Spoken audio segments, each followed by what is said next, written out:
Lateral. Today we're going to be talking to you about x-rays. So this is Drew, my assistant. He's going to be helping today. And this is our patient. This is Lorelei. She is an 11-year-old female spayed Jack Russell. And today we're going to be x-raying her chest and her belly just because she is considered geriatric and we just want to make sure everything looks okay. So this is something I recommend for any patient who is sick or any patient who is getting older, because a lot of times we find things on there. Sometimes very minor, like arthritis and things like that. But sometimes we find some pretty significant things in dogs that we thought were healthy. So we're going to be x-raying Lori today. She did have some sedation, so she's nice and relaxed.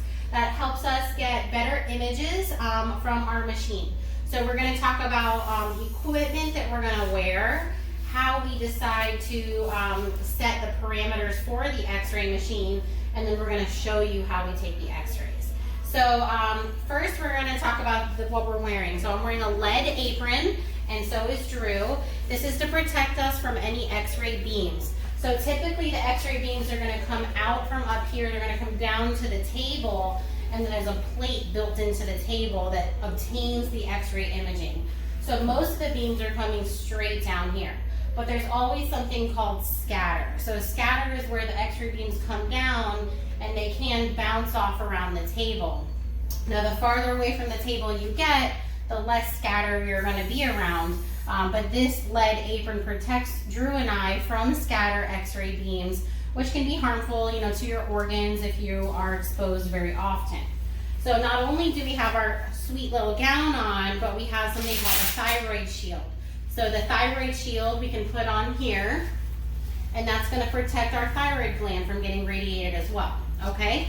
We also have these little radiation badges. So by law, we're required to wear these when we take x-rays to monitor how much exposure we've had.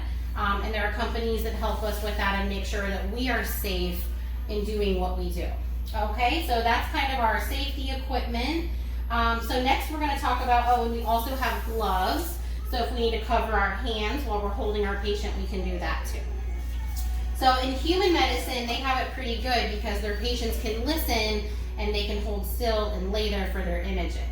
In veterinary medicine, sometimes we use sedation, sometimes we don't, and we have to hold our patients. So it's very important that we keep our hands out of the x-ray beam, but if they're close, then sometimes we use these gloves to sort of cover our hands so our hands don't get a lot of exposure either. So this is all very helpful. It's really nice that she's sedated.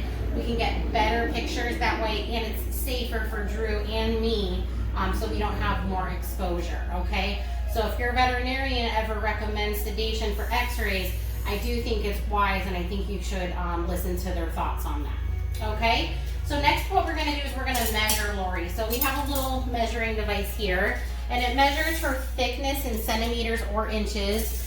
Usually we're going to use the centimeters, and that tells me how wide she is and how much x-ray radiation she needs to get through her tissues. So here I'm going to measure her width. This is for a lateral view x-ray. So right here she's measuring about 16 centimeters. And we're also going to measure the depth of her, okay, from bottom to top. And she's measuring there about 15. So we put these readings into the machine to help us with our measurements. So we're going to start with a lateral view. So we have our little doggy selected. We're going to do a chest x-ray to start with. Drew has it set for a lateral, and he already put it at 15 for me. So that's how many centimeters she is, so the machine knows how much voltage to run through so we can get good diagnostic images, okay? So that's kind of how that works. So we have her measured. So I'm going to put this away. And then the next thing is placement. So we do different views in veterinary medicine. So a common view is called a lateral view. So that means they're laying on their side. And then we say right lateral or left lateral depending on which side is down. So we're going to start with a right lateral chest x-ray, and then we also mark that with our letters. So these are metal, and we try to put them in the view with the patient so we know whether the dog was laying on the right side or the left side of their body when we took the x-ray. So we're going to start with a right lateral chest x-ray, And then we're gonna move to a right lateral abdominal x-ray as well, okay? So let's go ahead and do that. So I got my little light on, okay? So this is kind of like a view box. So this tells me how big is my x-ray picture gonna be. So you can see it here with the light on, and we can either make it smaller or bigger depending on how big our patient is. So for Lori, I'm gonna start with maybe something about this big, and then we can change it if we need to. So go ahead and let's put her on her right lateral side. Perfect, yes, and the lights being down will help. So Lori, we're just gonna put you on your right side, princess. There you go. What a good girl, okay? I got my light on, okay? And then we're going to try to get the right side of her chest in there. And that looks pretty good. And I'm gonna take my right marker and I'm gonna put it in the view right there. So that will come through as well, okay? So we're gonna kind of keep our hands out of the way. Drew has a pedal by his foot, and we're gonna go ahead and take this x-ray. So we're gonna have our camera woman back up just a little bit because we don't have an extra gown for her. We wanna make sure she's safe too, okay? So I'm ready when you are, Drew. Shooting. Perfect, so that little beep tells me that we took our x-ray. And then Lori did such a good job. That was so quick and easy. And we are so lucky in today's day and age because now we have digital x-rays. So they pop up instantly on the screen. I can see what I need to see. Trachea, heart, lungs, okay? So this is a good image. So I'm happy with it, and we're gonna move on to more pictures. So I'm gonna hit new exposure. We're gonna go back to our dog. We're gonna do an abdomen. Lateral, we're gonna stick with the 15 because she's kind of built like a little barrel. So her belly is pretty much the same size as her chest, okay? So we're gonna look to see what the lateral abdominal x-ray looks like. So we're gonna go back on our side. Good girl. And then we've got a fancy little table that can kind of move her around. There we go. And I'm gonna, perfect, it looks like we're still in a good position with the light. I'm gonna slide her my way just a little bit.